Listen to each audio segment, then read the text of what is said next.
Aloha class. In this video, we're going to be talking about collections. We'll be talking specifically about the enhanced for loop. And enhanced for loop is one of my favorite features, actually. We'll go ahead and open up our book here.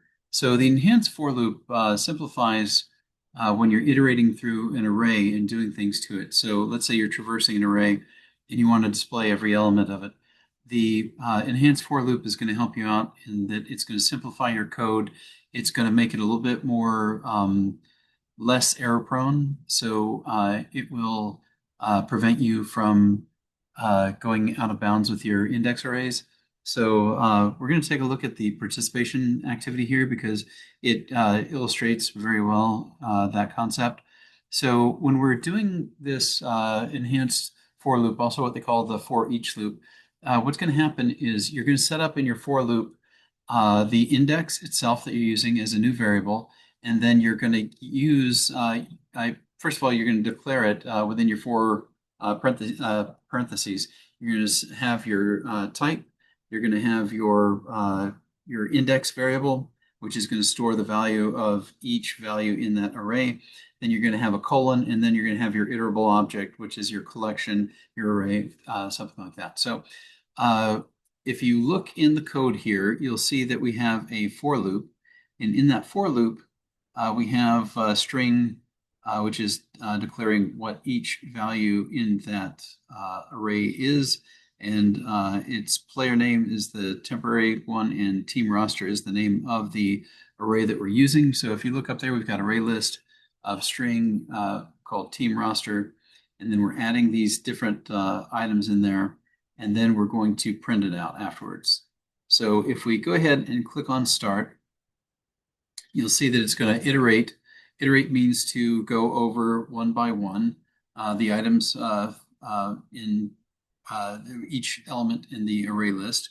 So it's gone through there. It's added Mike, Scotty, and Tony, and now it's printing out current roster. And now in the second step, what we're going to do is iterate over that. So one by one, it'll take the value in the first spot of the array, and it'll move that in a player name, and then you'll run your loop, and then you'll come back up to the top, and you'll do this until you hit the last element, until including the last element, it'll go through every single one.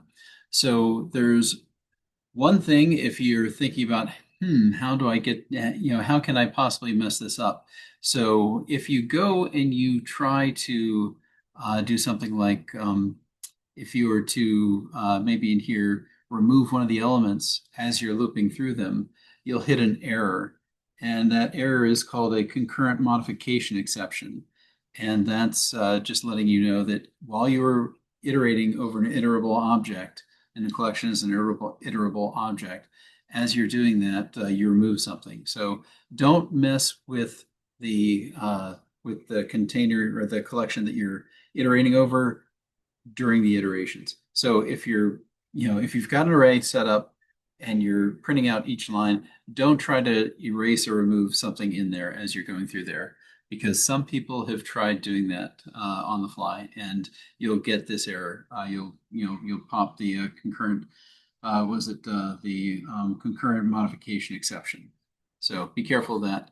But anyway, let's go ahead and hit play here, and you'll see what happens. So it's going to iterate over it. It's going to take Mike first, put it down here into player name, and then it's going to use that and it'll print it out. Then it'll go to the next element in the array, take Scotty, put that into player name, and then print that out. Then it's going to go and do the same for Tony right here at the end. So that's how it works. It loops through nicely. In the old days, we had to do this by hand, and I'll show you an example of what that looks like. For here, you can just kind of go through here and answer these. They're pretty simple, like what variable is assigned for, with each array list element. And you can see string, how many times is going to iterate, how many times do we go through, 3. So I'll let you go through this.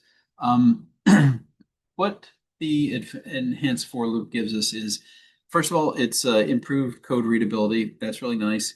It makes our code more compact, And it's also going to give us a little bit of safety in that we're not going to have to worry about handling out of bound indexes at any point. So anyhow, if you compare the left and the right, you'll see the regular for loop. What we had to do in the old days when dinosaurs roamed the earth, we'd have to loop through it on our own. Heaven forbid. We'd set up a variable to, an index variable.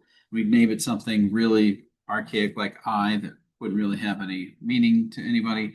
But I is our index variable. Then we'd set up that loop, go I to, until team roster.size, and invariably somebody will mess up, and instead of going from 0 to size, they'll end up going from 1 to size, and not get everything, or they'll, then they have to think, okay, wait, is it 0 to size? Then, at some point they'll get an index out of bounds error. So the nice thing about using an enhanced for loop is it's going to handle all that for you. There's no needing to manipulate the I in here. There's no, because the for loop is always this three-part thing. You set up, you initialize your index, you put your condition, and then lastly, you increment your condition, or you increment your index. So instead of having to handle all that, it's done automatically. It's like, oh, we're going over every element in this iterable object, and it just does that for us. So it's really simple. So instead of having to do this and then assign player name to team roster.getI, all that's handled right here. It's just right there in the for loop itself. So it's extremely simple, and it makes the code shorter. It makes it a little bit more robust. You don't have to worry about errors if your sentinel value here never hits or something like that. So it's really a better simplification of doing things. So I prefer this method. It's a lot easier than the old days, and you don't have to do as much error checking. So anyhow, yeah, do use this whenever you can. If you've got an iterable object, an array list, or some type of collection, do use that. And over here, it's going to test you on different things like, okay, looking in here, calculate the sum of all values with the sensor's reading array list. You're going to have to read to figure out, like, some of the values they've got here. So if they want you to calculate the sum of all values within the sensor readings array list, so we're getting reading value over sensor. So we're going to be saying sum value. So sum value equals sum val plus our current reading val. That should be it. Yeah. So you're just gonna have to look at each one of these, and it's a good practice to make sure you understand the implications, and making sure that your types match and everything else. So go ahead and do that. Enter the outputs for the enhanced loop. This is more of the same. This is just going through and running this in your head. Be careful. Make sure that you realize that you're using print lines here, and you'll have a return after each one of these. So that's something to be careful of.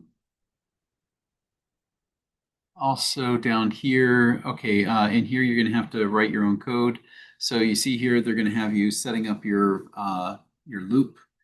Again, things to be careful of is make sure that you've defined it. This is kind of nice in that it's going to make you look at, okay, I'm down here, I'm using current airport, so I know that in my loop I'm going to have, in current airport, of course, is a string. I'm going to have to find that as string current airport colon, and then what was my list, airports list, so the colon airports list there.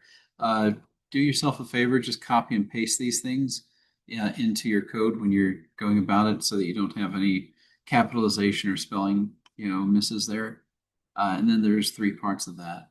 So this is a really simple concept to learn, enhanced for loop. It's wonderful. It makes life easier when you're dealing with iterating over these collections. It just makes it so much more compact and easier to write. So I really do like this. We didn't have these in the old days with a lot of the older programming languages that we used. So it's nice to have this feature. So anyways, that's all for this section. I will see you in the next video. If you have any questions, as always, reach out and I'll be happy to answer. Have a good day.